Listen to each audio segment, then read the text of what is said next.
What's up, everybody?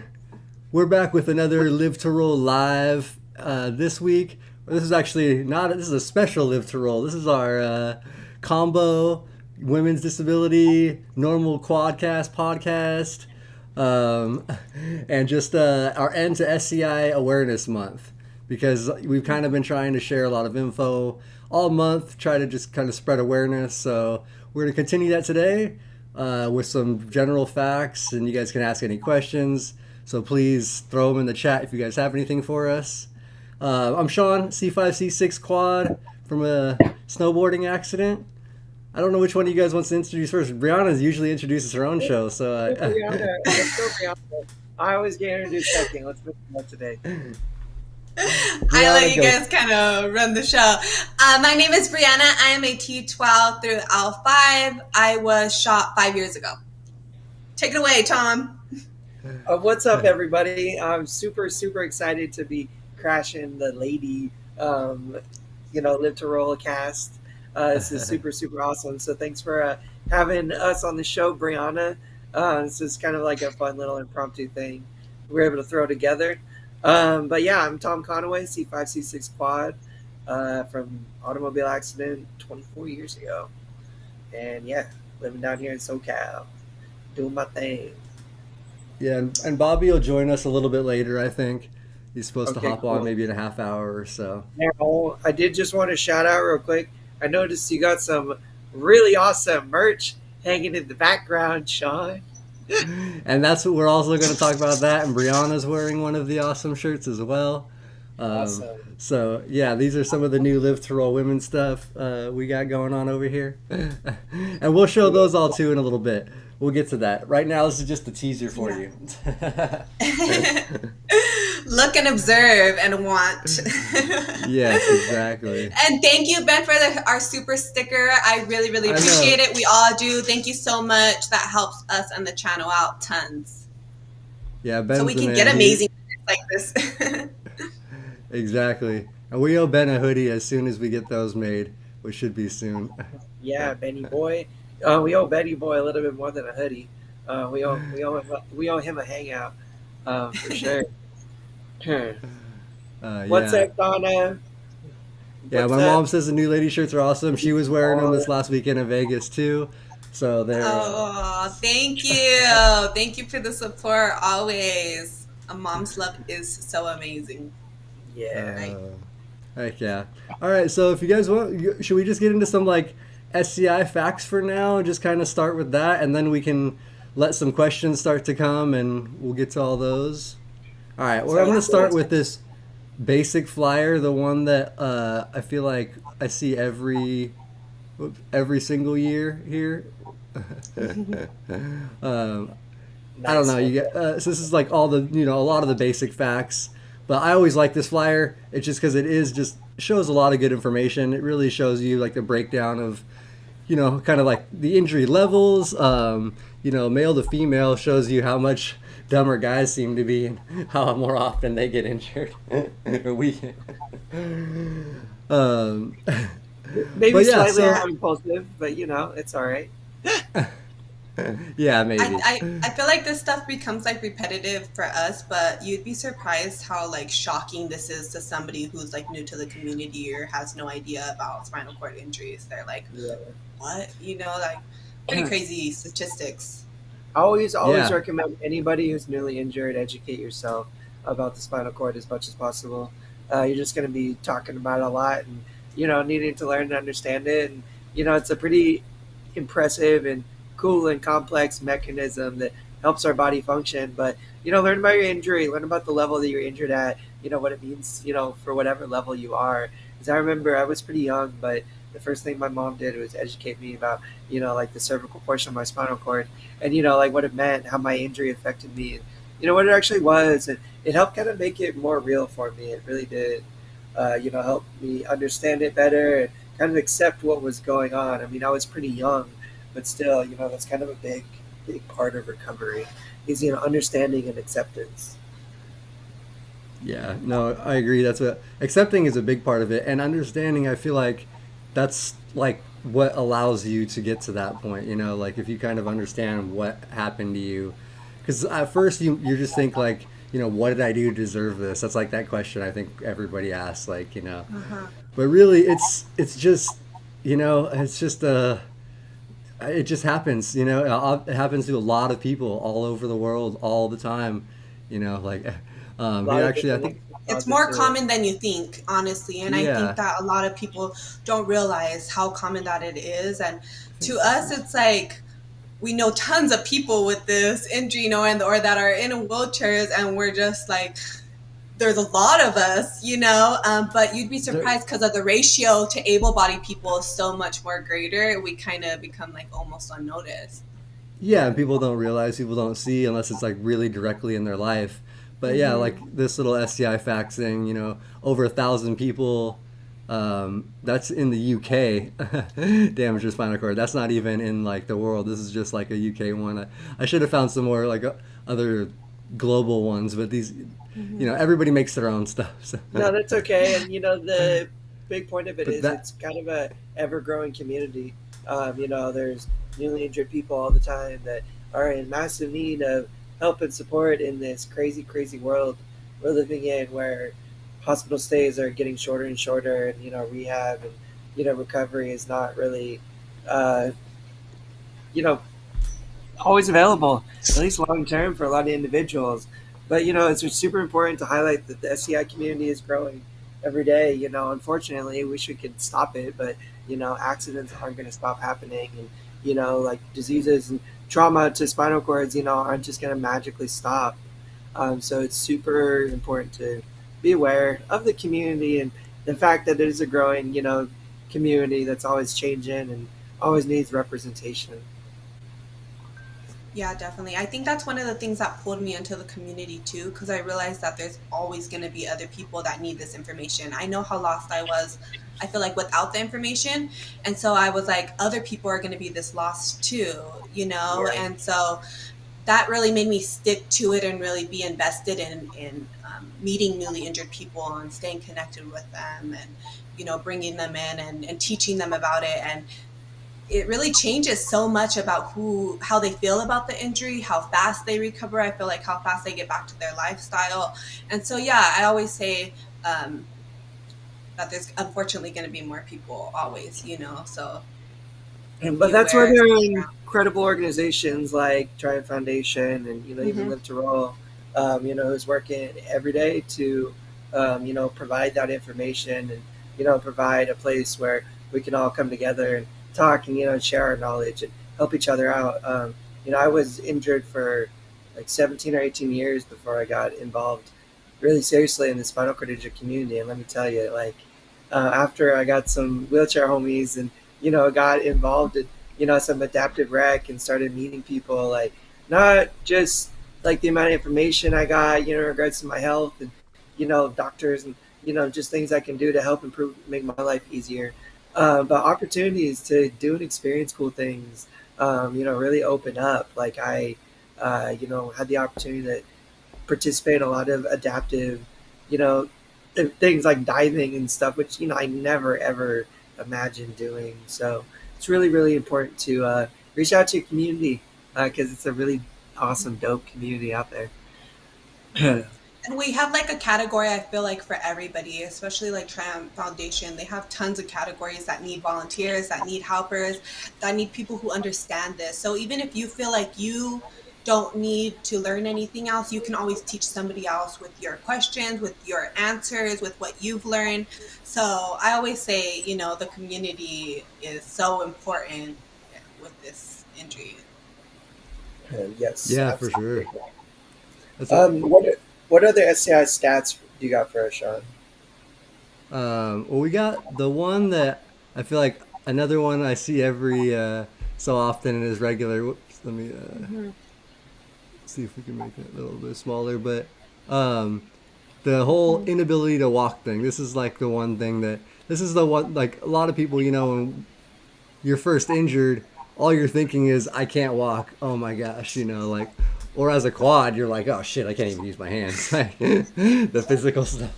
But there's so many other things, all the underlying different things that people don't realize and know about, that the general public doesn't know about, like spasms, loss of sexual function, loss of bladder and bowel function. Um, you want to list off some? I guess I could just keep reading them off. You know, we did talk about it on the show a lot, but you know, I think we something that's very lost in mainstream healthcare is the psychological impact of right. spinal cord injury. A lot of individuals struggle with, you know, psychologically recovering from the trauma, the physical trauma. You know, it's like arguably like as big a part as recovering from the physical trauma is, you know, overcoming the mental and emotional trauma, you know, that comes along with such a significant change in your life, in such a significant trauma. Um, so, you know, it's really important to talk about that. It's not like a taboo or, you know, like a, you know, thing that we shouldn't talk about. Everyone should be okay and open and happy to talk about mental health because it's a huge part of it.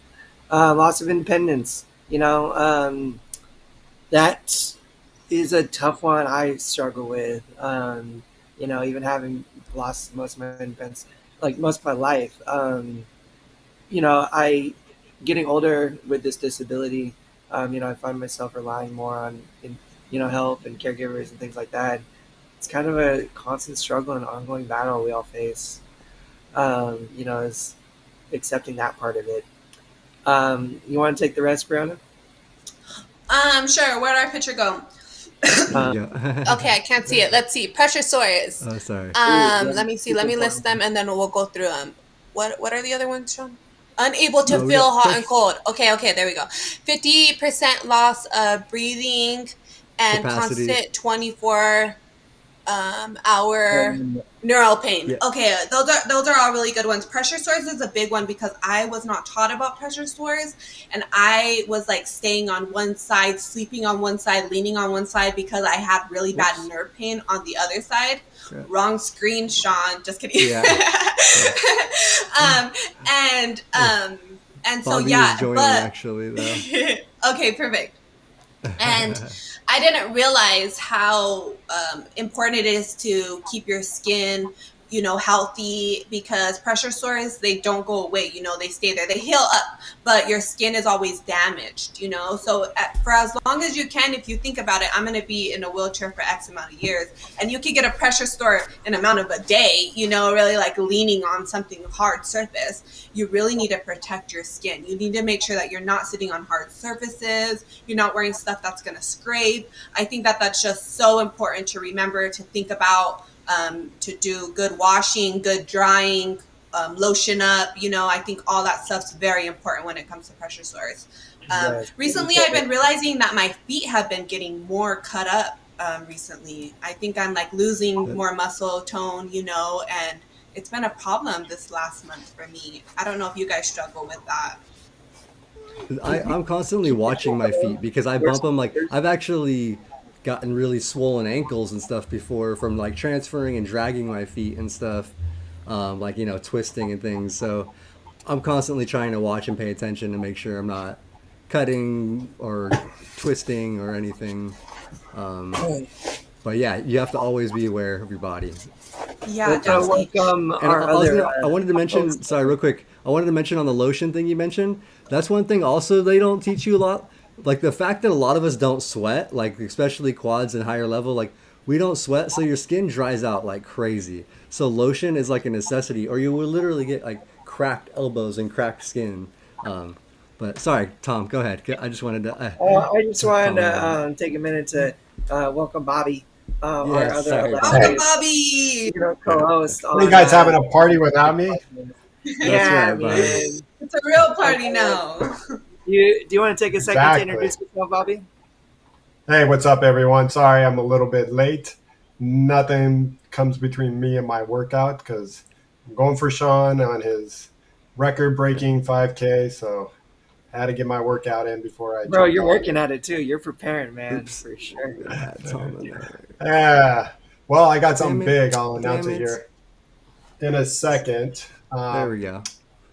But I'm Bobby Rohan, C5, C6, quadriplegic. And, you know, like I just said, I just got done working out in 6 days. October 6th, I turned 50. And just for myself, I'm going out to push 13.1 miles, a half a marathon. Just for myself, maybe raise some money for Triumph Foundation. And you can follow that on Instagram. I'm going to be getting up a link where you can make a donation if you like, of $13 or more. So I'm Awesome. hoping everyone can Big support shout That's out me. to amazing. Bobby. And happy early birthday, Bobby. And happy early Yeah, birthday. thank Tom's you. birthday's coming up too. Both of you guys we got Yeah, two Bobby, I birthday didn't realize boys. we're birthday buddies. I'm on the 8th, so I'm just 2 days after Oh, you. Bobby, got my two dad is on the new birth- 6th. I'm going to yeah, be I partying remember in talking to Vegas, your dad though. about that. I'm Oh, not you guys pushing already it. talked about it? My dad talks to everything. Yeah, Tom So will funny. celebrate on the 9th. Yeah, man, definitely. Well, actually, I'm not going to be there. I'm going to Vegas for my birthday.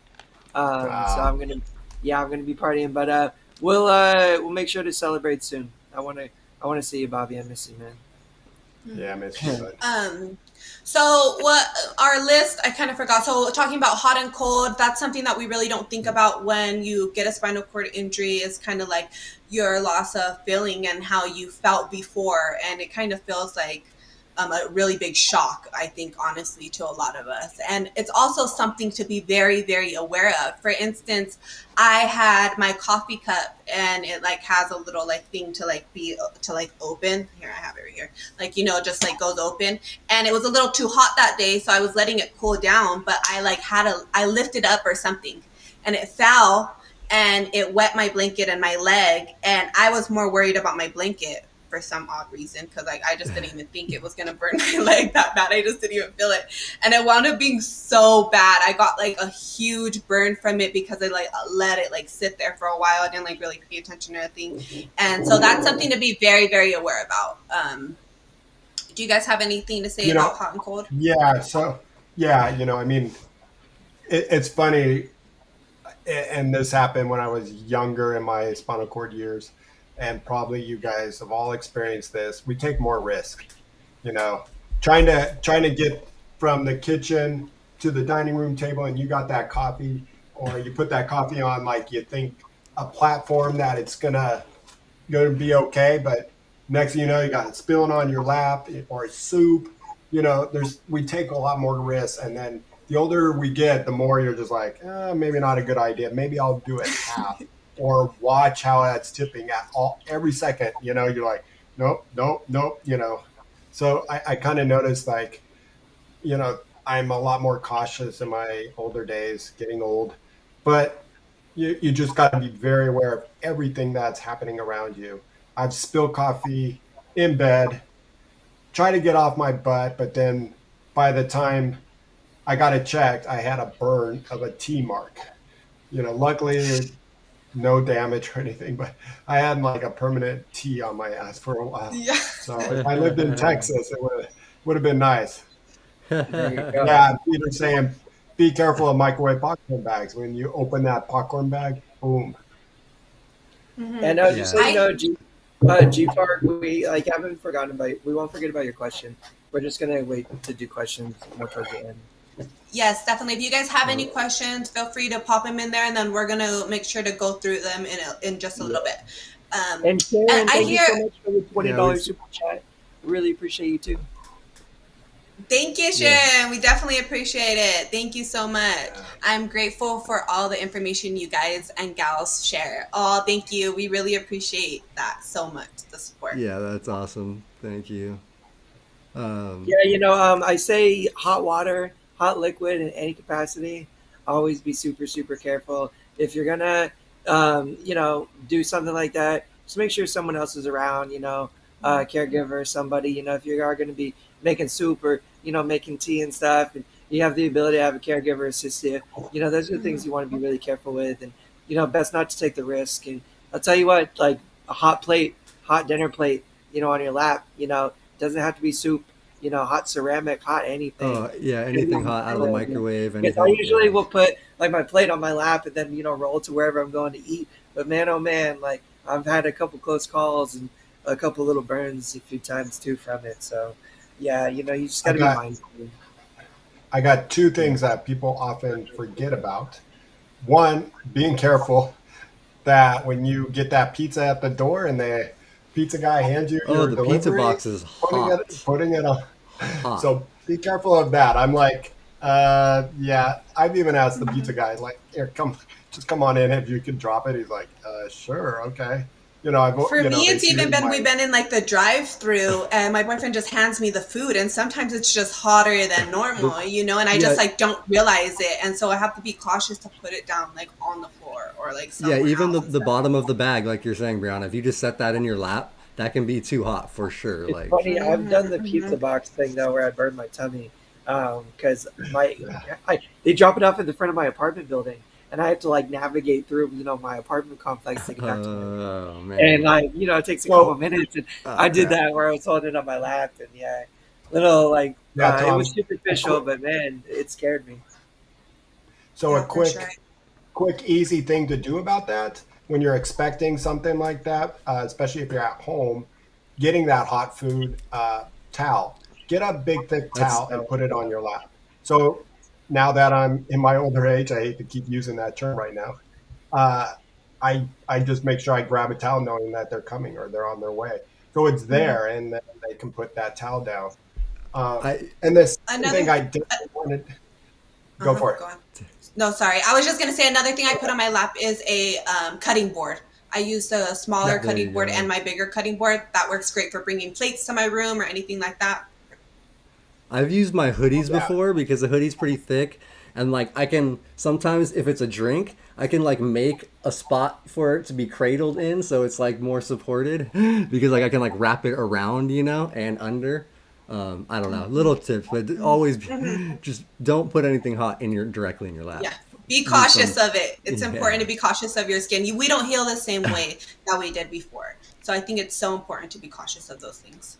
Mason said he burned his fingers on Yeah. French fries. That's so I've been pretty lucky with my lap and been fortunate. I've only burnt a few times, but my fingertips I have burnt like dozens of times, like I have dozens. a burn right now from the oven, There from you grabbing go. something out of the oven across my wrist. Oh, you can't really see it because of I my just light, Oh, you had a but can see couple it. heal up from my oven too, like grabbing something off And the uh tray. And here's a little sneaky one is the Mexican restaurants or the hot plate when you get, Oh, the served fajita at the plate. table. I And have burnt oh my yeah, you wrist. got Oh my god, so bad. I got my or any wrist one time. Mexican. It seems like Mexican food, they come out and that plate is hot. Not even fajitas, just every plate. And it was actually, I have to say, my first burn because I touched it going, he goes, oh, super hot plate. I'm like, yeah, right. Touched it with my hand. I'm like, I can't feel it.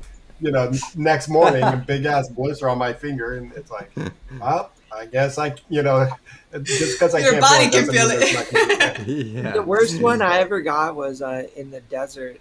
My family, I have some family out of Mojave. My grandparents have a pool, and they have like this tile surrounding the pool. And I got it out of the pool and just sitting there in a lawn chair with my feet on the tile, and I kept spazzing, thinking like, "What the heck is going on?" And next thing you know, blisters all over the bottom of my feet from the freaking tile. We just don't realize it. Like normal person would have been like put their feet up real quick. But yeah, And just it gotta be careful and with it's that funny stuff. when you say that, all these little things that we're saying, like coffee, pizza, French fries, hot plate, fajita plate, tile, and it's just like, I mean, every time you're looking around, you're thinking we're cautious, cautious. You have to be cautious, cautious. And it's funny how it can just get us wrapped up, and you just want to like, why do I have to worry about every little thing? But it's just something you have to. And, number two that I wanted to say a big cause, and I follow somebody on Instagram, and she lives in, I believe, Brazil, and she was going to the Paralympics for triathlons, and she turned on the shower. I think it was she turned on the shower, and first it's cool, but didn't realize after it got hot, forgot to turn it down because she was grabbing something else, and burnt the heck out of her feet. And here's somebody that has to compete at the Paralympics, somehow still made it. Probably with all the skin grafts she had to have done and everything that leading up to that. I think it was 2 months before going to the Paralympics. But we Yeah, I forget saw about the that. shower. You have to be careful about the shower. And you just, it's just that it takes only a second to burn yourself. One time the hose slipped off me and I didn't see it and I was washing the back of my neck and next thing I'm like, oh crap. Oh jeez. Sorry. We have the air show going on if anybody lives in Southern California down in Huntington That's Beach. air show. So F-16 just flew by That's cool. fast. That's So, cool. yeah.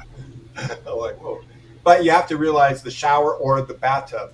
And it is, we think of it as a dangerous place to begin with, but it's just cautious about, Oh, that water another temperature one. slipping. Another one with like the hot water and temperature. And I actually was in a hotel running hot water like in the sink, cleaning whatever's, washing my face, washing up, and didn't realize that I guess the pipe underneath the sink was getting really hot, and my knee was up against it, and that was one of the times I had burnt my inside of my knee just like spasmed out weird, and I was like, what the hell's going on under there? And I pulled out, and like yeah, like it was like a little burn mark in there because the pipe had gotten so hot just from the hot water running through. Like so, Yeah, all just different little things stuff. like that to be cautious about. I think one more just important one to that I didn't think about for a while was the grease when you're cooking. Those pop and you don't realize it. And a lot of times I'm not wearing like any like pant legs my bottom, and so I have to be really really cautious of that. Like sometimes I don't even realize it. I'm just like sitting there waiting, and it's like popping away. I'm like on Instagram. I don't even realize. Yeah. So make sure you're very cautious in the kitchen because you don't realize like you think, oh, it's just gonna be quick, but no, your body damages very quickly. Cooking So. in general, anything to do with cooking, I've burned myself too many times to count Mm-hmm. trying to cook Mm-hmm. food. My cripple Yeah. ass, like thinking I'm some kitchen savant, and next thing I've ended up with a couple gnarly burns. Just moving around. Like I burned my elbow one time. Stirring something off the burner, but my elbow was hanging over the burner. It was a couple inches off, but it was enough to cook it. And just Mm-hmm. crazy stuff like Yeah. that. Yeah, Um, definitely. Yeah, so moving, I think one of the last ones I wanted to talk about was the neural pain. Like having nerve pain is something that you don't think about also before your injury. And a lot of times you get like the question of like, is it ever going to go away? Like, what do I do? Like this is horrible. And it is something that's hard for me to accept and to live with, and to learn how to deal with and not think about. When I first started going to the support groups, they were like, you can't think about it. Like you can't, your brain has to be elsewhere. And I was like, how can I not think about it? Like my legs are on fire. Like, of course I'm going to think about it, but it's almost like training yourself in a way not to, unfortunately. And of course there's little ways to help it, that people say like, I take small doses of gabapentin that helps minimize it a little bit, but on certain days it's just worse, unfortunately. Do you guys have any tips for neural pain? Best practice is mindfulness, breathing exercises, meditation. For those who are on medication and it's still not being effective, or those who just don't want to get on it, it's my number one go-to. Just stop, take a second of your day, and just be like,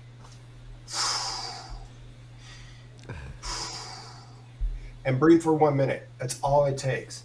And it can really, stress is the worst thing for our body.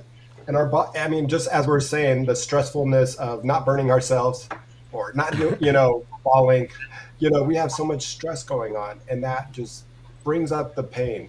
And so to de-stress yourself is my number one key thing that I can tell anybody for neural pain. Yeah, for as me, I someone, don't. I get go ahead. some neural pain, but a lot of it's just tied to just my spasticity and tightness, and just I guess as I sit. But for me, smoking cannabis helps me a lot personally. Like when I smoke, it like sends like a sense, just like kind of a wave through my body, and eases a lot of those like burning, tingling, poking feelings that I get. Sorry, Yeah. Tom. Go ahead. No, you're good, boss. I didn't want to talk over you. I'm kind of new to pain. At least like chronic pain. And I'm a big baby, it turns out, when it comes to this stuff. I feel like I do have a pretty good pain tolerance.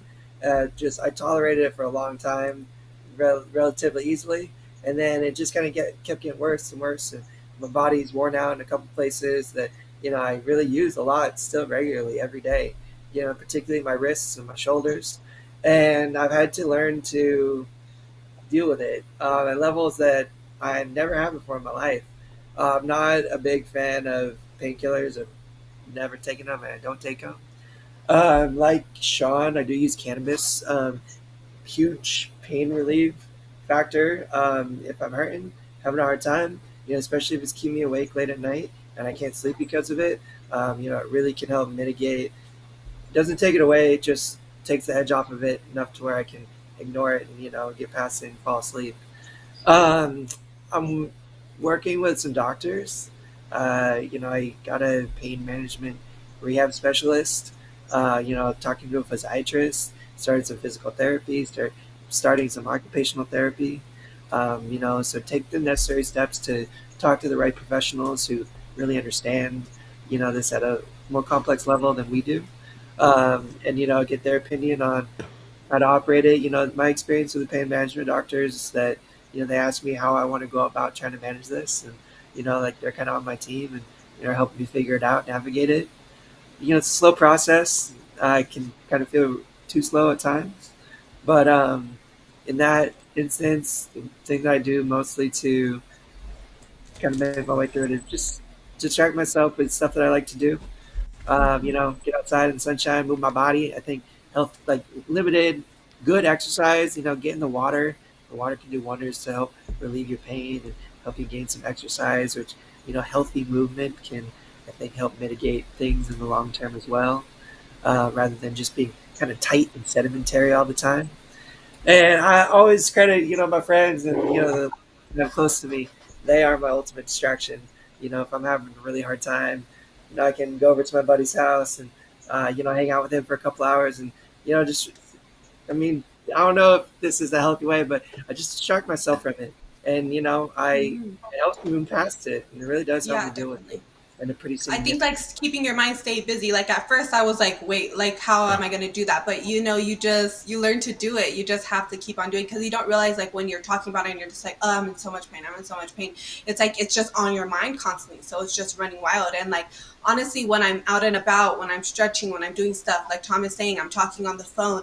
It's just, I don't realize. It's not that it's not there. It's just that I'm not hyper focusing on it, and like, it is very difficult. It took a while for me to learn how to live my life like that, but it takes practice. So, practice makes perfect, and you have to just keep on trying. And no, some days are going to be harder than others, Someday I'm just in so much pain. And something else I ran into an issue with this is gaining more feeling inside of my legs over the years, and it actually causing me more nerve pain. And I could feel like almost the bottom of me where I'm sitting, and that hurts, it overall it hurts, and it's very hard to sleep and to stay sleeping throughout the night and all these things, but I again try not to focus on it. Like Tom said, I cannot hyper focus on it, because of course it sucks. I can focus on things that suck all day long. What am I going to do next? Am I going to, smoke, get my mind off of it, talk on the phone, do something, I just got to keep on going. And it is hard. What my pain management, I have been dealing with pain management, but an issue I ran into it was with my insurance. So they made me wait, 2 months for an authorization to get approved to get a stimulation put inside of my back. I was very excited about this. It seemed like the perfect thing. I can control it. It seemed like great. It's going to take all my pain away. But 2 months later, denied. They say, okay, maybe just an electric stimulator. We'll apply for that. Another 2 months, denied again. And so my pain management doctor looks me in the face and he just says, at this point, it might not be about taking your pain away, but just about minimizing it. And that's the reality I had to accept. And I broke down crying right there when he said it, because I get chills again, because it is hard, or it's a hard reality to accept, but we keep on moving, we keep on living, we keep on pushing, we keep on smiling, Yeah, we also keep on fighting and advocating. Morgan said it in the comments. Pain management doctor might not always be your doctor. Like they might not always be the specialist to understand the source of your pain and what's causing your pain. And that was kind of my situation. I started out seeing a pain management rehab specialist, but he was like, "Hey, dude, like you need to talk to a physiatrist who has some, expertise in spinal cord injury, and like their specialty is that, and someone with like a more complex knowledge and understanding of, your particular situation." And that can be tough to get. Sometimes the PMRN can't recommend the stimulator and get it approved by the insurance, but then you go to, a spinal cord injury specialist and they can word it differently to the insurance and, justify in some way. But that's really where it comes down to the individual. And, you got to continue to advocate for yourself and fight for your health care, fight for your care. And because, we all deserve it. And, it is our human right, regardless of what the healthcare industry might think. So it's just super important. Make sure you are going to the right doctors, you're talking to the right people. And thanks for highlighting that, Morgan. Just want to say hi, by the way, since you said hey. That sometimes you may need other specialists and stuff, and don't be afraid to ask, because it's everyone's right to the right kind of doctors. Yeah, for sure. Shawn, you want to start reading some comments out? Because we're getting a lot of them, so I feel like it's going to take a little bit of time to go through them and answer Yeah, them. for sure. Yeah, I'll scroll back into the start. Which Ben, we got to thank again. I don't know if we thanked you earlier, but you gave us another 20. So thank you, Ben. Thank you, Ben. We appreciate it. Making it rain. Number one Literal fan. I know. I like it though. All right, if we're going all the way back to the top, the first question we had was, I guess it's for me. Do my leg spasms interfere with sexual drive or function? I guess having bad leg spasms does actually interfere with sexual function. I guess it's harder to maintain if you're spasming everywhere, but nothing like, I don't know, that nothing that's like that bad every day that's to a affecting. significant degree. No, not at all. So not in daily life, nothing. I've never really had spasms that are that bad to where they've like, I mean, I have bad spasms, but they typically like, I don't know. I'm able to control them enough with stretching and smoking and the different things I do to keep them mellow enough. When I have a really bad UTI or something that is affecting it and really bad spasms, then yeah, that's the UTI is probably more affecting that than the spasms are. But it's definitely all going to affect it and not going to work very well in that case. Yeah, you want to make sure your body's relaxed and comfortable. And then sexual stimulation can sometimes cause spasticity to varying degrees. But that usually isn't a big effect to the sexual function itself. Maybe, the act of sex, if your legs are going crazy and your body's flying all over the place. But that's just why you got to, have a conversation with your partner and make sure you're in a comfy bed and, you're not going to go flying on the floor or something. Yeah, dude. Definitely. Trying to see if we have a lot of comments, but most of them are just. Yeah, there's one from. Where did I see that one? Ben. He said the older I get, the more I deal with dysreflexia. Not sure if I spelled that correctly, but that's new on my radar. The more years in a chair, the more dysreflexia. Usually, I hear of those starting out with more dysreflexia at first, and then it kind of calms down. I don't know about you, Shawn or Tom.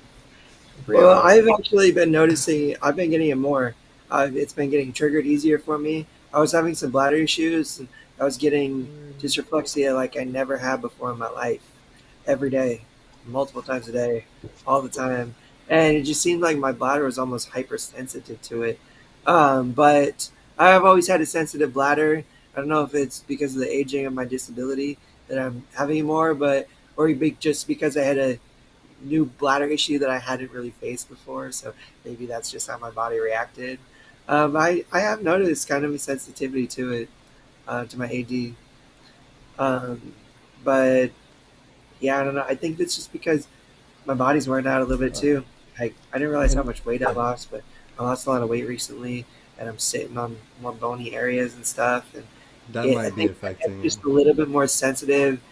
Like my standard, like my body's just a little different now, and I have to be careful. It could trigger easier because my body's just wearing out some different ways. Yeah, I was trying to find that comment. I don't know why I couldn't find it in the chat right now, but I was gonna say for me, I feel like it went down for a while, and it got like it was like I felt like I had a few years where I didn't have much pain and AD and things. But now, like over the last years, like I'm kind of like where Tom is, to where like I feel like I'm feeling everything now. Like I have so much more pain in my back and my butt and stuff. Like, and I'm just getting like a lot more just like tightness, nerve pain, and then like that AD too. Like I just get like little mild AD sensations Yeah. for like all kinds of stuff. Like just like like little things. So yeah, I don't know if mine's. I feel like it's probably pretty like steady. I don't know. But So I do feel like I'm getting more. it's hard to say if that's like a conclusive reason. I mean, again, we are medical professionals, and this is not professional medical advice. We're just talking about our experiences, but I can kind of relate to you a little bit. And speaking in that regard, we did have a question or a comment from Arrowhead 317. Do Oh you yeah, think there we smoking go. cannabis is okay after having a trach? Had one for about 2 months a year ago. Just started smoking J's again. Haven't had any problems. Um, it's difficult with respiratory function and marijuana. I had a trach when I was a kid, when I was first injured for a few months, but I didn't start smoking marijuana until almost like 18 years after that. So I don't know if like there is any. I would say if you are afraid of any negative repercussions, just talk to your doctor about it. Um, assuming it's not illegal in your state and you're able to bring it up to them confidentially, wherever you're at. But my best advice, because I can't recommend it honestly, if you feel like you have some respiratory dysfunction, is to talk to a doctor about it. And also, if you do want to take the risk and try it, really recommend just ease into it. Take one puff off that J and let it sit. Don't sit there and smoke the whole thing down and then wait to see how you feel. Just go really slowly into things because you just don't want to risk it when it comes to respiratory function. Breathing is super And I important. was gonna say too, smoking joints might not be the best option. Like maybe look into a vaporizer if it is a little bit harsh, or like Or Edibles gummies, you know, or edibles. or eliminate the edibles smell so you're not completely. smoking it, something like that. But Yeah. like so for me personally, I do bongs like and which is probably not great either. It's at least cooled by the water, but it's taking bigger hits than you would off of a smaller apparatus. But I'm also very conscientious of the fact that my lungs are weak and I can't, like I need some help. Like so, I try to take breaks in between. I use my spirometer, which if you guys know what that is, it's like a breathing thing they give you in the hospital to help strengthen your lungs. I use that regularly still, just because I want to expand my lungs and breathe clean, full oxygen in there when I'm not smoking, just to like help make sure my respiratory system stays like okay. But that's just my personal stuff. But like I said, with like same as Tom, talk to your doctor. We can't recommend doing And it. smoking in any form, way, shape, or form, any variety, even if cannabis is assistive to you in a medical capacity, smoking is harmful in every form that it takes. So you have to be aware of that risk you take when you decide to partake in smoking. There's not a healthy way to smoke. There are Hey, healthy Sean, we ways got a good too. one, right? We got a good one right now because Barbara's here. Hello, Hey, Barbara, Barbara. welcome. And wondering if Hey, any of us Barbara. have a super pubic. And there are two people here. Sean and myself have a super pubic. I've had mine for 32 years. Sean, 20, Yeah, like 16 oh, years. Yeah. 16. So yeah, and I just got mine changed on Tuesday. So yeah, I definitely know a lot about that. I can't answer any super pubic questions, but Bobby was the one that kind of guided me into that in my early years. But Let's go ahead, Sean. I have no regrets on it. I like I'm happy with the decision and it's worked for me well. So, Yeah. We but have yeah, a if you have couple any of other really great questions, episodes on suprapubic catheters with like we a do. whole hour-long conversation going into really, really great detail. Super easy to search and look up in the video history. But I really recommend Barbara going and checking those videos out. Yeah. Um, but she just asked And again, I do you think guys have any issues with them? so. I'll tell Barbara, yeah, it's not there is no, the best way, cathing, suprapubic, non-cathing, condom cat, whatever you might use out there. There's always going to be something that's going to be going on. Sometimes our tubes will plug with the sediment that gets inside. And so before you're ready to change it, it plugs up on you. Sometimes you're changing it, it might just, the balloon doesn't deflate. I've had that happen once, or it just gets stuck in there. And so you're trying to pull it out, and then, you kind of, you've had it where it started bleeding a little bit. I've never yanked it out on my own, thank God. I have once. And you have to be careful, with, making sure that when you're changing it, it's a sterile technique, because you're doing it every month and you just want to make sure it's sterile and clean, or at least a very good clean technique. And talk to your doctor or your urologist if you don't know the difference between sterile and clean techniques. Yeah. And I would say, other than that, no, just, keep drinking lots of water, take your vitamin C. I take another supplement, or not a supplement, but a medication called methamphetamine, and it helps. I take it twice a day. So yeah, I take the same, Bobby. The methyl or Hippurx, I think, is one of like the generic whatever. Hippurx is really weird. Yeah, I think it's. So I take that. I take Dumanos. I take cranberry, and I drink a ton of water. Those are some of my tips for. Just keep that thing fresh. Just trying to keep that thing. Yeah, your bladder flush at all time. Mason up? No, I don't.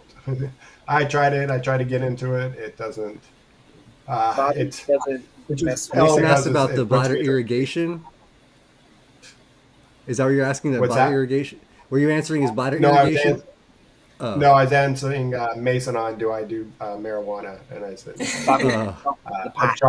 I've tried it, and then it wasn't for me. I did with some friends, like it with friends here and there, and that's not for pain management. I get kind of paranoid with it, or it kind of ramps my pain up until the next day. Then it's gone. But that first couple hours, I'm no. It increases your sensitivity initially, kind of. Like, yeah. Like, and then I'm paranoid. Every sound is like something's happening, and it's not my cup of tea. Yeah, it's definitely not everybody's cup of tea. Yeah.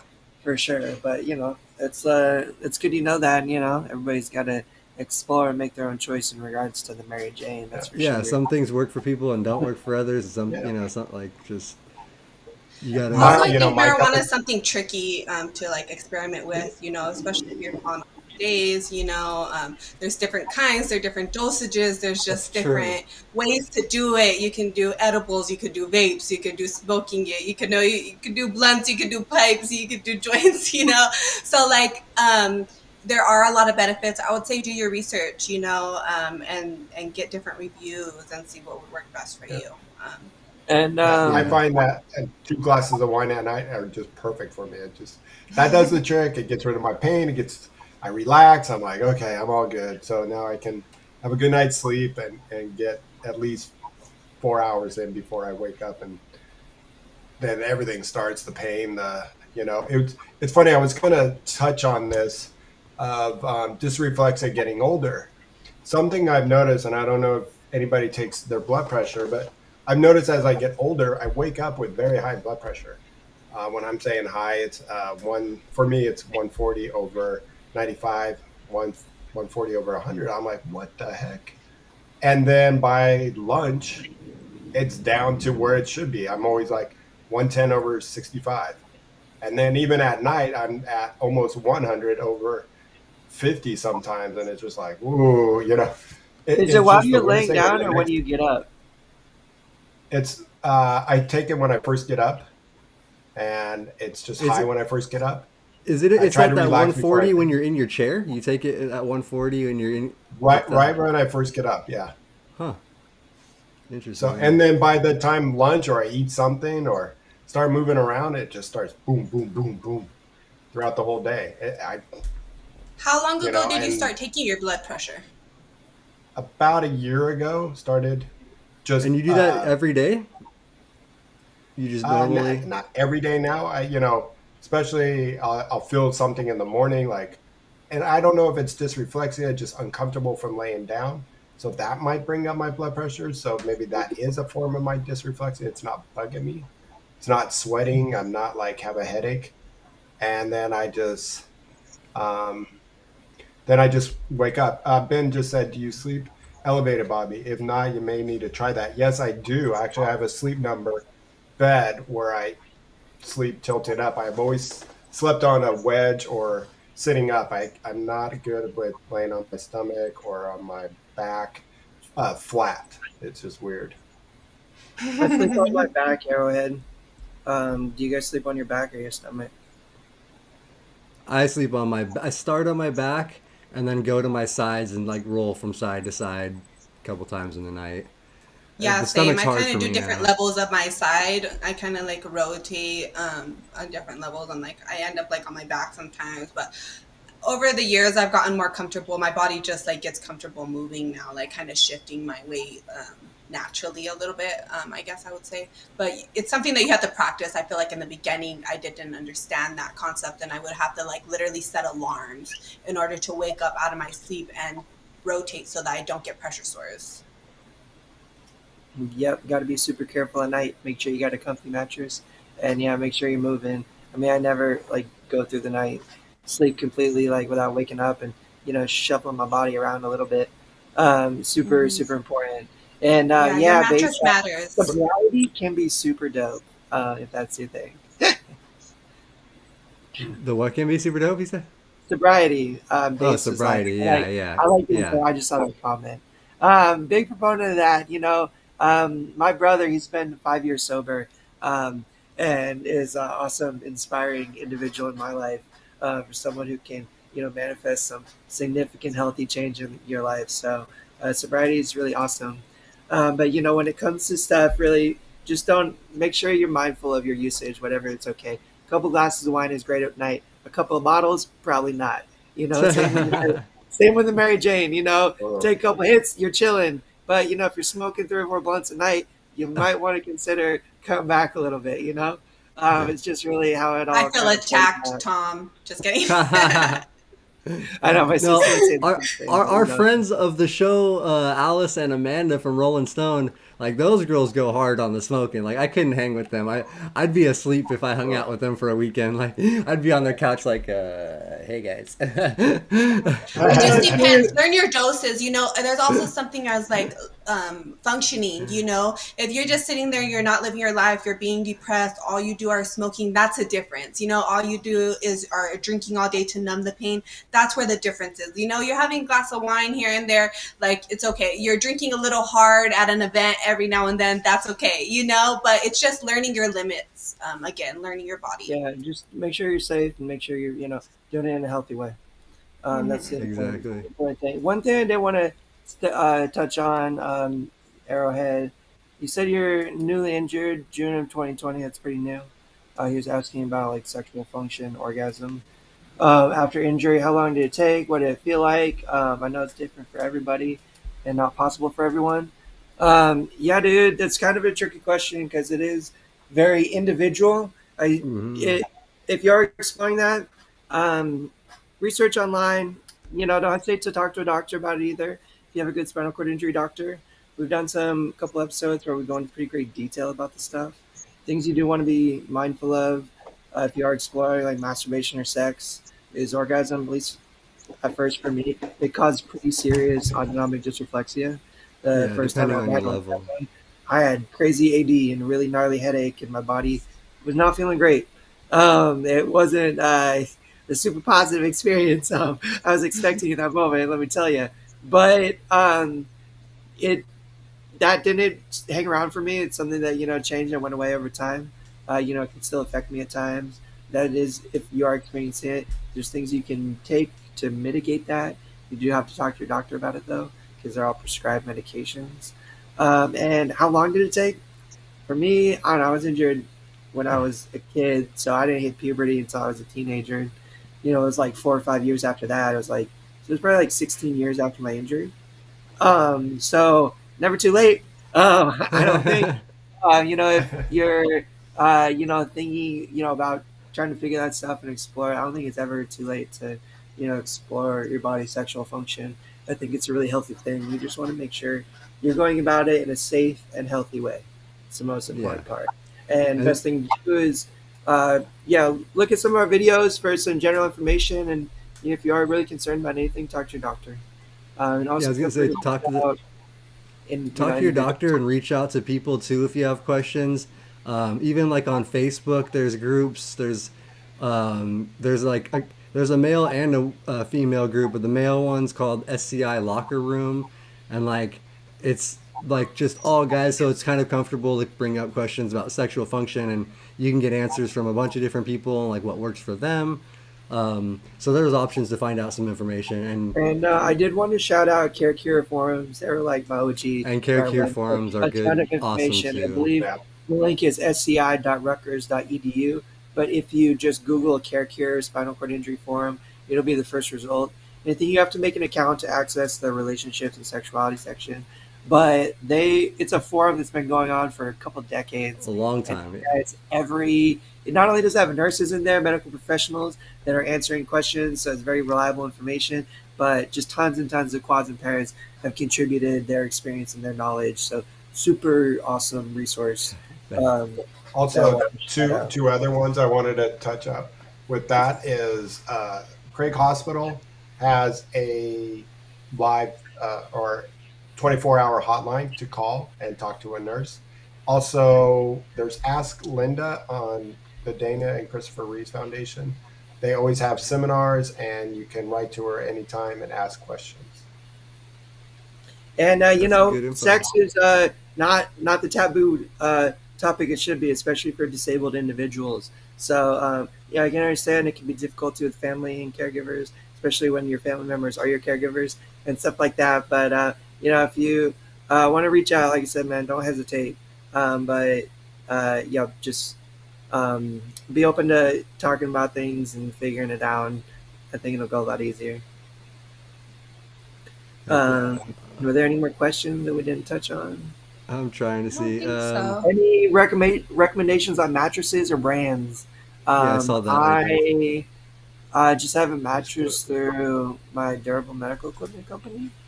Technically I didn't get through them, but it was originally got through a durable medical equipment company, and it's just a foam mattress that it was kind of like a hospital bed frame, but it just took off all the siding and all the junk that kind of makes it look ugly. And it tilts, like the head goes up and the feet goes up, and it's a foam mattress that I sleep on, and that has worked well for me. But I know some quads that have to sleep on the ones that rotate like air at night in order to mitigate pressure sores. If you are in bed more, if that's your case, you just need to talk to your doctor about it. Talk to a medical professional about some kind of mattress that has air pockets that rotate at night, kind of help roll and relieve pressure.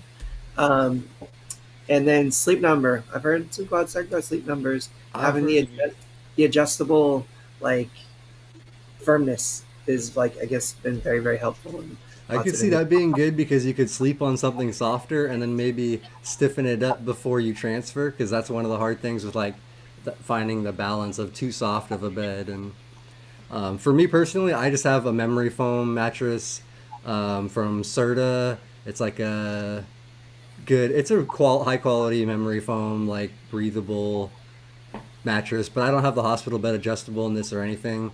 And it works for me because I can turn myself, so I can roll. I'm not stuck in position for entire nights. And Morgan, to answer your question real quick, it wasn't a podiatrist. It's every nurse or every healthcare professional I talk to thinks I say podiatry, but it's actually a No, it's physiatrist. Physcia. The physiatrist, doctor of physical medicine, are generally the ones that are either pain management doctors or they have specialty. There's some that have specialty in spinal cord injury, and a physiatrist is the spinal cord injury doctor you want to talk to if you are dealing with some severe spinal complications like we do. Am I right, Bobby? Physiatrist. Yeah. I kind of get the backup on that. Yeah. Make sure Or basically, you want to find, a physical medicine and rehabilitation specialist is also what they go by. And So if you're having a hard time finding it that way, look up, physical medicine and rehabilitation specialist. And no shade to podiatrists out there. I think they're feet doctors. Y'all are doing God's work too. Yeah. I used to actually have a really good. I had a good podiatrist that used to come to my house, like they did house calls, like would trim up my toenails and like get all deep in there because so I didn't get like ingrown stuff. Like that was cool in the valley. I don't have that anymore. Oh, man, Shawn, I got it. I have it. You have they come to my house every 2 months. Yeah, anywherefoot.com, and it's so awesome. It's just like, this is the greatest. I wish all my doctors would come to my house. Like, and it's just awesome. She comes over. I'm in this room. I flip around. She takes off my shoe. Clip, clip, clip, clip. Takes off the other one. Clip, clip, clip. Puts them both on. She goes, good to go. See you in 2 months. It's just like it's clockwork. I love it. I'm like, man, there should be every service like this. Yeah, no, that's awesome. Thank you, Morgan, for that great transition. She says that she likes my shirt and noticed that one is hanging behind Shawn as well. Is he selling them? So are they up on the site yet? They are not on the site yet. So I'm trying. We're trying to get good pictures to get them on the site. We just got them printed. We do have these new women's shirts here. I'll go to the. Where's my? So it's just a little teaser to get everybody salivating over the new clothes. But if you follow the Instagram, Shawn's going to be sharing the photos and the link to where you can buy them as soon as it's available. We just kind of wanted to get the feelers out, tease and tantalize everybody with these. So if you guys saw Brianna's cool shirt she's wearing, that's these ones right here on the side. That they come in the 2 colors. That's the front. Brianna's wearing this maroon one. This is the back of it. It's got Live to Roll on the back. Mm-hmm. Those are crew neck for right now. It has a cool little logo on the side. Yeah, cool wing logo on the sleeve. And then we got these tank tops, which is another Brianna design. And they say wheel bad bitch coming through. So for all our ladies in chairs that want to be cruising. And then it's got Live to Roll down the spine in the back. Yes. So they come in the black and the white. And they're super cute. Yeah, definitely for the girls ones. I love tying up my shirts like a little bit. I wonder if you guys can see it a little bit. Yeah, I tie up my shirts. So it's just the designs are the perfect length and they look super, super cute. And I really, really like them a lot. So if you like them, stay tuned because we are going to be selling them soon. So make sure that you support. We'll really appreciate it so much. Yeah, if you're interested, you can message us and we'll get it out there. But yeah, I'll have them on the website soon, and they'll be on Instagram and Facebook advertising very soon too. Hopefully in the next couple days.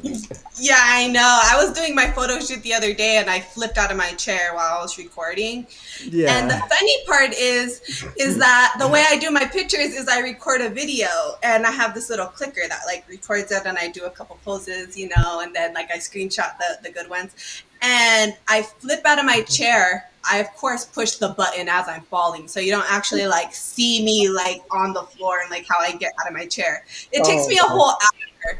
I have the button on the floor. Somewhere along the way, my dog pushes the recording back on. So you can like see me struggling for like 4 minutes trying to get inside of my chair. And then of course he clicks it off right before I actually get up into my chair. For the first time ever, from the floor to my chair. And I was like, of course it got clicked off. That's just great. But it's going to be great promo for our lovely t-shirts because I was wearing one.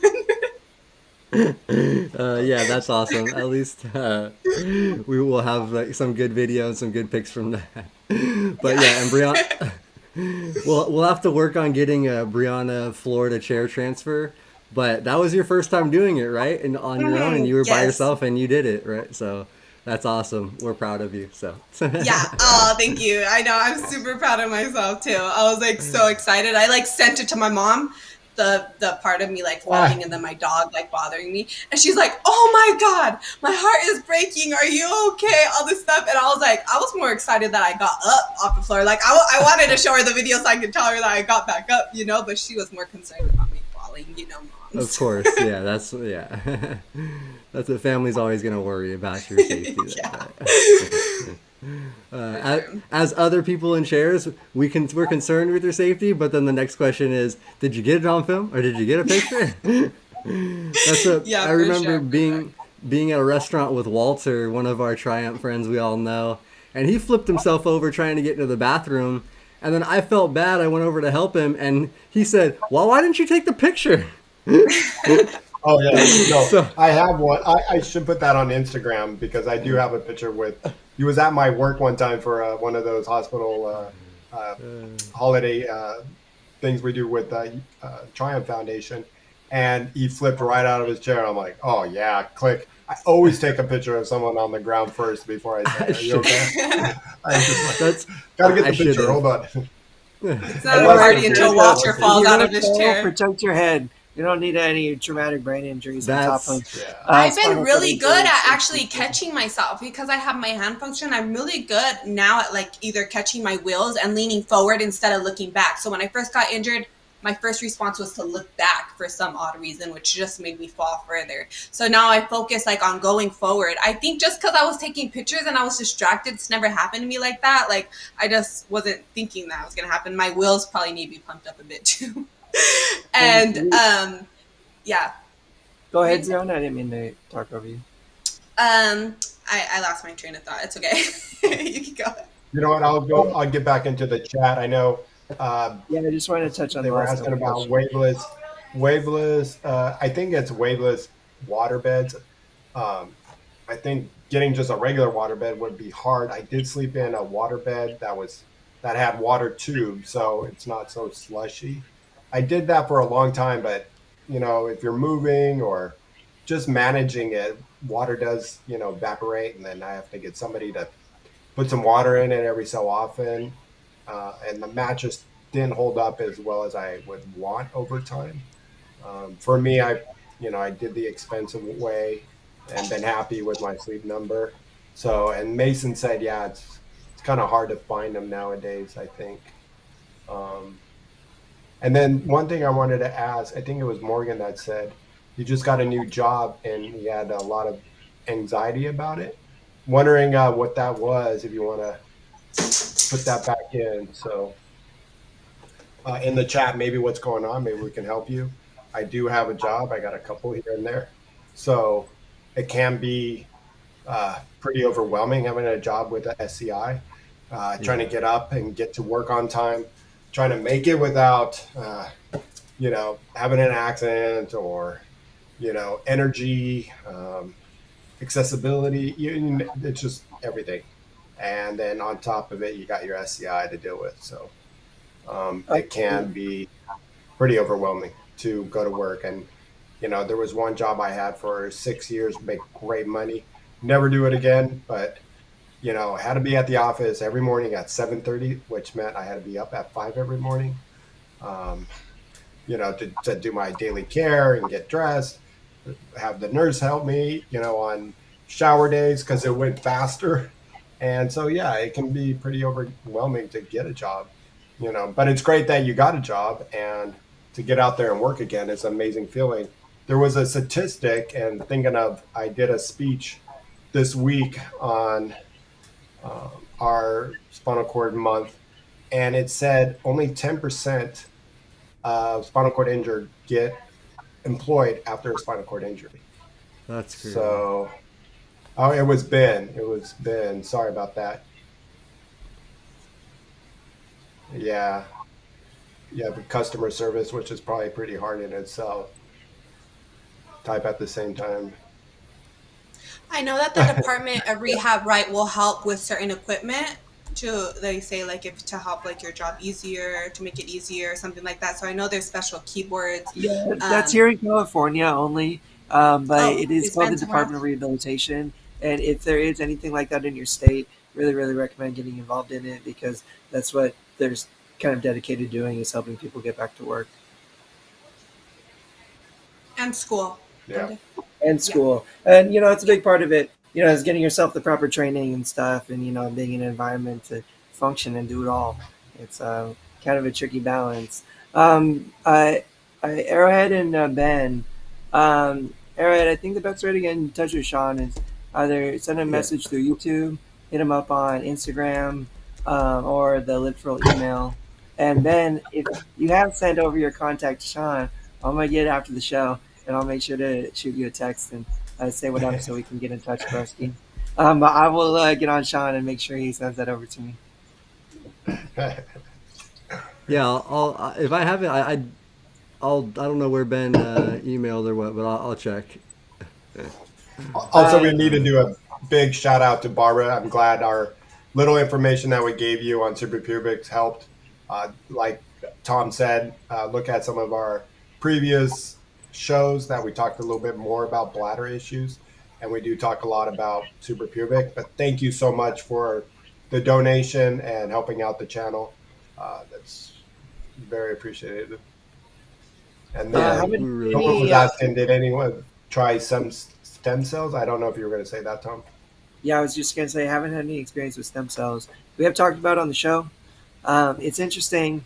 I'm kind of with Morgan. Like, I've heard it's a lot like waste of time and money. A lot of it, like. Have you guys heard anybody like actually regaining like enough function to walk or like use something through stem cells? I have not. They were ambulatory quads before, meaning like they were walking quads. But I do know one individual, Brian. I don't want to say his last name, but he went to our support groups for a while, and he went through a stem cell trial at UCLA and had significant sensory and motor function return in his lower extremities. But he had, pretty high level of recovery as it was. I have heard of individuals going the stem cell route and then getting neuropathy and extreme discomfort as a result of the, treatment taking effect. But it wasn't, it's connections being made, but still not necessarily the right ones that provide, sensory motor function like we were expecting. That's exactly what I was going to say. I think it's like gives you some function back where it's like, it's such a sudden traumatic loss to lose sensation, and you feel like you just want anything back to feel it again. But it's not always good feeling. Like, it is painful to feel like, I had a friend that had her, like, she could feel her butt, like her glutes moving. She could tighten her muscles, which was so exciting for her. It was such a big accomplishment. But over time, that became into nerve pain, and it triggers, and it's hard, and like now my legs, I haven't had stem cell surgery, but over time I've gotten more function, and it's resulted in more discomfort and pain. When I lay down, my legs will spasm upwards now, like they didn't do that before. And so, it's cool because it's like, your leg is moving, but it's not really doing much where it's helping me. It's obviously hurting me. And you're right, Morgan. Sensory doesn't help you walk or move. In this individual's case, he regained like bladder sensation and function back, and then some sexual function and feeling in that regard. So, those can be really huge aspects of the disability. I was going to say some of that stuff might be more beneficial than walking, to be honest. Motor function, exactly. But that being said, the difficulty with stem cells is getting the stem cells to the right area and getting to the affected nerves and providing enough of, a connection to, provide significant improvement. The big issue with stem cells, I believe, and I'm not, I don't study this for a living, so I could be wrong, but it was getting the stem cells past the blood-brain barrier, which we did talk about a little bit on Tuesday, and difficulty of accessing the nerves inside your spinal cord.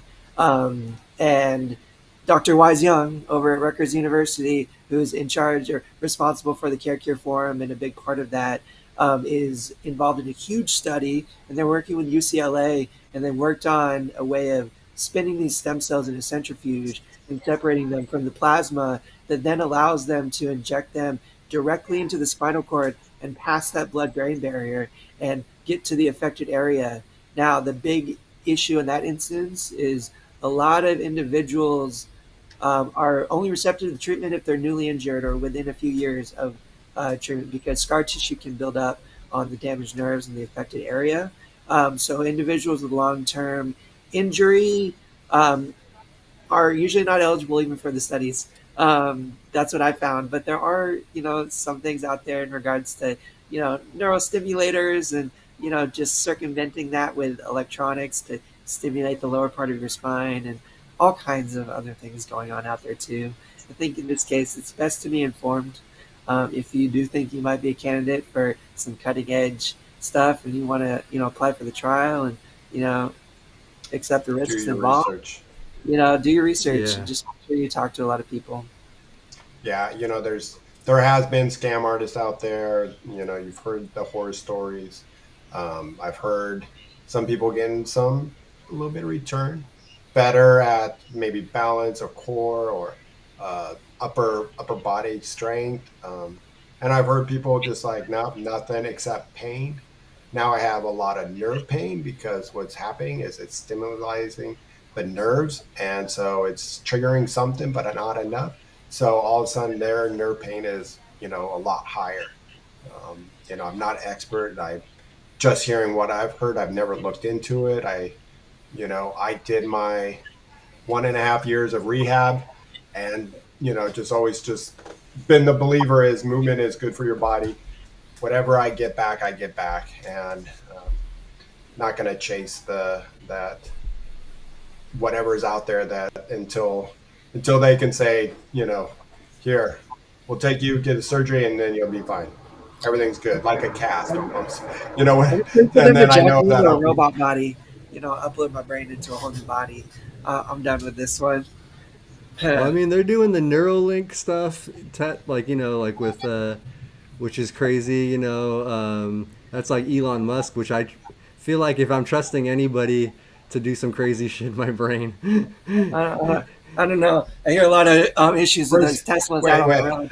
the road. wait, first make a accessible Tesla, then we can start talking about All right, there you go. walking again. But I want an accessible Tesla van. That's what I want first. I'm All getting electric. jealous I want of it all these affordable. Teslas. I just want everything to be affordable, please.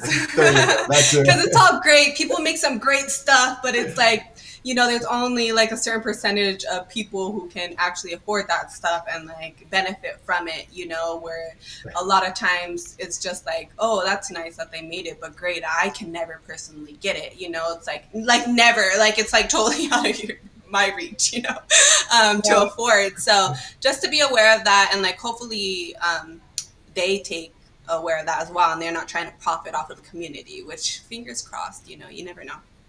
Yeah, and the beginning stages of that Neuralink thing, it's just supposed to be a computer-brain interface to allow you to interact with the computer, but not physically have to do so. You can just think about it and use your brain to control the device. So they're not really working on making people walk. I think that's more the long-term goal, but that really comes down to spinal stimulators and, implanting things into our spine that will circumvent the damaged part.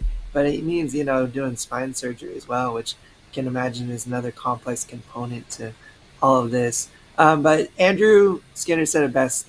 I think he said, it's always best to stay educated, about these topics, because we do live in the technological age and you never know what's coming out and, how technology could affect and improve your life.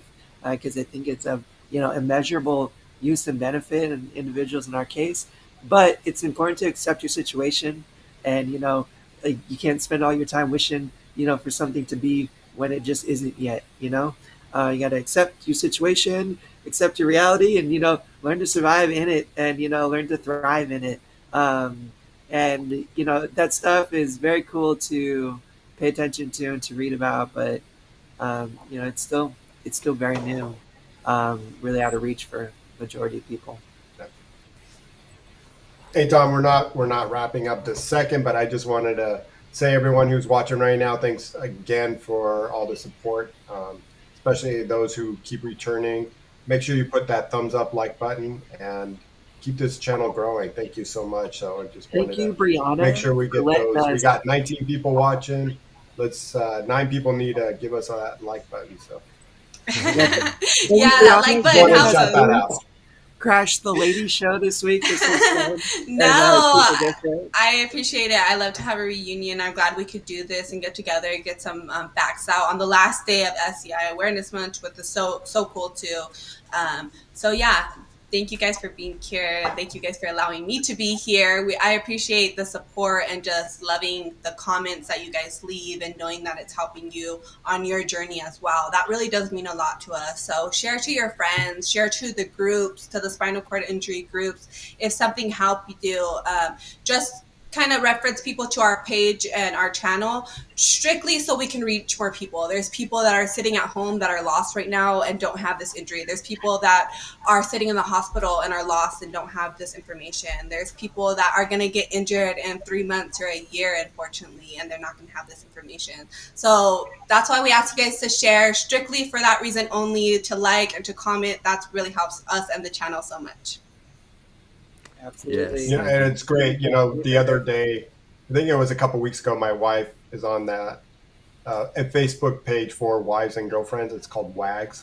And Oh, yeah. she just did a shout out to the channel. Just like, if anyone doesn't know, my husband does this channel with some great friends, and they hang out and talk about some great topics, and comments just coming in just like, yeah, we've checked it out. Great channel. You know, it was just so awesome that my wife was just like, wow, look at all these people who like the channel. So it was, thank you so much. So it's, you know, we're just sitting here. We don't know it all. We're just going off our own experience, just hanging out, just being informative as much as we can, and hope it just helps somebody and get over that little hump or that depression. Or, you know, the one thing I was checking out earlier today, because there's a big conference going on called the International Spinal Cord Society Annual Scientific Meeting, 3-day course. And I was clicking a lot into the COVID-19 stuff, and being isolated was a big issue that a lot of studies were finding. And, you know, getting on and getting connected like this definitely will help you better your mood, get you moving, and take a second to think and know that you're not alone. Yeah. Yes, great definitely. advice. The Great community advice. is such a big part of this, you know, like I feel like in the beginning, like I was doing okay for myself, you know, like, but I in like first few years, you know, like I saw people here and there, went to support groups now and again, but like once I really kind of got involved and really became friends with a lot of people and started being part of the community, like I learned so much more. I got so much more independent, like just so many things. There's And never just, ending tricks and tips. Like, you know, there could right. be somebody that's newly injured and they're going to give you better advice than somebody who's been injured, you know, for so many years. It's just like new stuff is coming. It's just so important to stay connected and grounded to people that understand you. I think that's regardless, you know, of if you have a disability or so, you consider yourself in another category, you know, having those people to reach out to. And we touched on it for Suicide Awareness Month on my last episode, but just having like at least 3 people that you can talk to and share your feelings to and understand you, whether it's a friend, a family, a therapist, somebody on social media. Reach out, you know. If we That's don't so got 3, we could be one of them. I'll be happy to be one of them. Like, for real, like, reach out. Not all of us have 3 people, and you know, I feel so blessed and fortunate too. But you know, if you don't, if you find yourself in that situation and you need someone, I know I'm just some random dude online, but give me a call, give me a shout, and we can be friends real quick. And always happy to chat and help out in that regard. Um, and 1,000%. I did see someone earlier mention the vlog, the Wild Man vlog, the Shawn and Tom Wild Man vlog that we posted. We'll be working on some more of that stuff soon. Me and Shawn will try to do some of that this weekend, maybe get a little birthday vlog up or something. It seemed to kind of be fun, and a lot of people seem to be enjoying it. Yeah, those are fun videos. We'll definitely be making more and other videos too. I'm trying to get more recorded and stuff and edited, but it's hard. Life passes by so much. Yeah, it's another And thing one that thing we're trying. One thing I just want to say real quick is, the biggest thing for getting involved in the SCI community for me is, meeting people like this, but getting to be friends with Shawn and Brianna and Bobby and all the other amazing, quads and pairs in my life. They inspire me endlessly every day with the stuff they do. I mean, Bobby, being the workout fiend he is, inspiring me to get my body in shape and, get to the point where I can push half marathons and stuff. And, Shawn with his level of independence, and Brianna with, all that she does, and, just doing the first floor transfer she's ever done in her life and stuff like that. Stuff inspires me so much. When I'm feeling down or when I'm having a hard time to just keep pushing myself to, you know, thrive and, you know, find my independence and, you know, do all the things that I do. You know, I can't like credit that enough is, you know, how much inspiration I get from other people in my community, you know, especially you guys. So thanks a lot for all of that, everybody. Mm-hmm. Yeah, thank you guys. One We thing I wanted appreciate to say for Morgan everyone. and Ben, yeah, those bone infections, no bueno, Yeah, man. that's scary, It's man. yeah, that scares the heck out of me. I one time thought I had one in my elbow, and it is the scary thing. Glad you guys are doing better and gotten through the hump.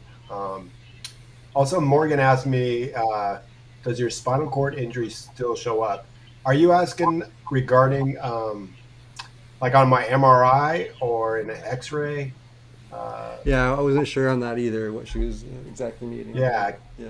I'd be happy to answer it, Morgan. But just if you're asking about MRI, you know, yeah, it shows up. And in fact, I about 6 months ago, I had an MRI done because I was getting some tingling and numbness that was going down my left shoulder and to my elbow and sometimes into my hand.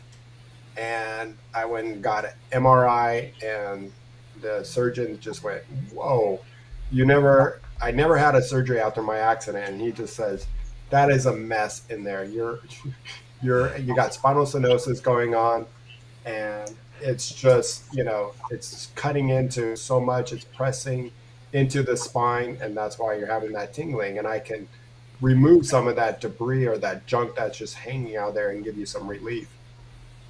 I was kind of nervous to do a surgery because he's like, all of a sudden he goes, "So when do you want to do it?" And my wife and I are just like, wait. We want to go home and talk about it and talk to other people about it. Instead of doing yeah, it's a pinched nerve. Instead of doing that, I went to physical therapy, got some treatment done, and they did some strengthening. And I don't know, I don't believe in a lot of this stuff, but I just tried it because I took a supplement called Blood Flow by UMZU, and it's called Redwood for blood flow. And somebody just made a comment. It helped some of my tingling in my arms.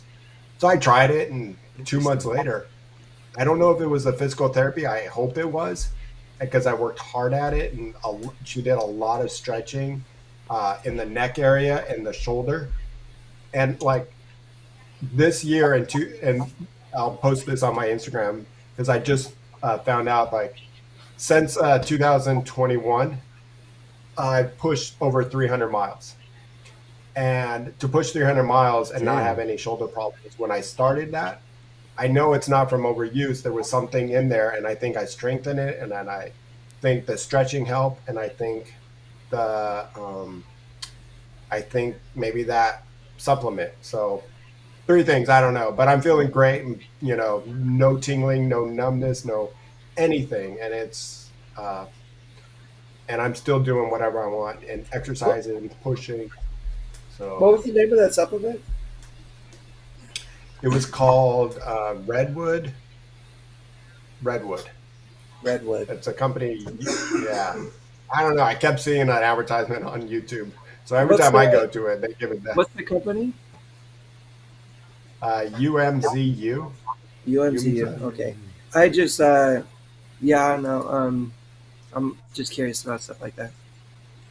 Yeah, Yeah. that makes So me I don't curious too know. because I get some tingling and stuff, especially on my weaker side.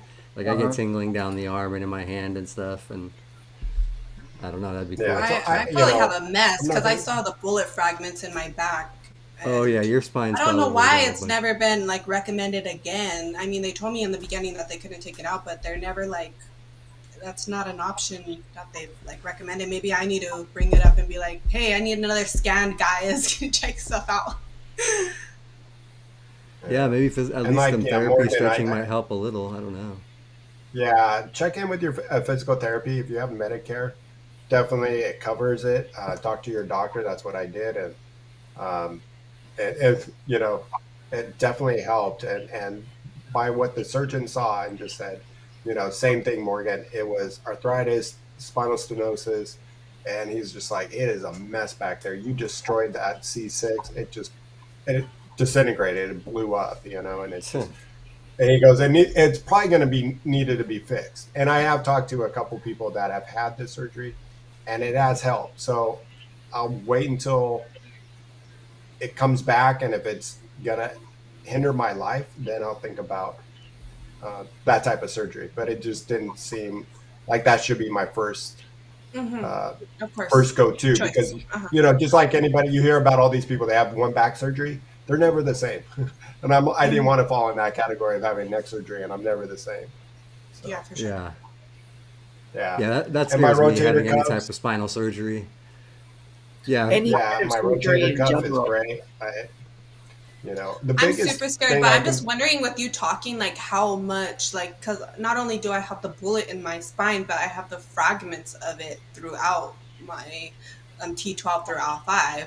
And so I was thinking with you talking, like, I wonder how many of that is like pushing on my nerves and causing me so much daily pain, Yeah, it's or an most likely. object. Most likely. yeah, probably some for Yeah. sure. Yeah. I mean, Yeah. This has been a great I show, can only guys. yeah. Yeah, this has been really awesome. We've gone a little over the normal hour. Mhm. Yeah, we're going. No, it's all good. We've just had a lot of awesome questions to answer, and really appreciate. Got 20 people watching. I've had a super active chat. Really, really appreciate it. Morgan asked, "How do they scan you, Brianna, if you have bullet fragments?" There's one that I can't do, and there's one that I can. Sorry, I always forget. Yeah. But I know that I'm not allowed in one. I'm feeling like it's an MRI. I'm not Yeah, allowed in, okay. and You then could there's probably CT. I just have to do with like the Oh, dye. okay. They do it with the dye and without the dye. Yeah. And you can see everything. Thanks again, Ben, for the 420 tip. Oh, appreciate it. Yeah. I know my body Nice. must know past 420. It's like time to smoke, Brianna. Yeah, I know. This is about the time for me too of the day where I like start my. Hey Ben, all right, so let's go ahead I'm and, serious though. We're gonna. I'm gonna talk to Shawn. We're gonna figure out how we can, hook up very soon, and I'll get your info and reach out to you, man. But if you, I don't know. I guess I don't know. I give you like my personal information here. If you have an Instagram, bro, message me on Instagram. If you don't, then I understand, and we'll get in touch with Shawn. yeah, just email me if not. Message him on the YouTube channel. It's probably the best way to do it. It's like direct message on the YouTube channel, right, Shawn? That works. But those I don't get notifications for those, so I have to check them when I come on Okay. when I pop it up. But I do check it. I'm on there enough to where I'll see it within a day. We also have a Live to Roll Instagram account that you can And message. you could message the Insta Roll Live to Roll. Yeah, the Live to Roll on Instagram, the official one. Or You any could- and then all our other ones. or are all down. of our individual ones, which all of those are in the description below too, including the official Live to Roll. So all 4 of ours plus that one are down below. So, all right. So thank you guys again for watching and hanging out with us. Thank you guys for Thanks joining so me and much. Hanging out, Brianna, and letting us crash Brianna, your time thank you for slot letting us here. guys crash your party and Of coming in. of course. You know, You when guys are the ones when who I got crash first. Anytime. when I got the message from Shawn that we were gonna do this, I'm like, man, too bad we all didn't have wigs or something. We can get on. I know It's like this. Ben made a comment like that, like, where'd you get these 2 beautiful women from? I was like, they were just rolling around. You guys are joking, but man, I show up in drag, people will be, turning heads. Let me tell you. Yeah, for sure. Thank you guys so much. Appreciate it. Yeah, thank you everybody for watching. And like we said before, like the video if you haven't already, subscribe so you can stay up to date on everything. And we're back every Tuesday with shows. Brianna's Keep an here eye out. first and Keep an eye third out for that Thursday of merch. the month. All right, everybody. Thanks for watching and live to roll. Live to roll.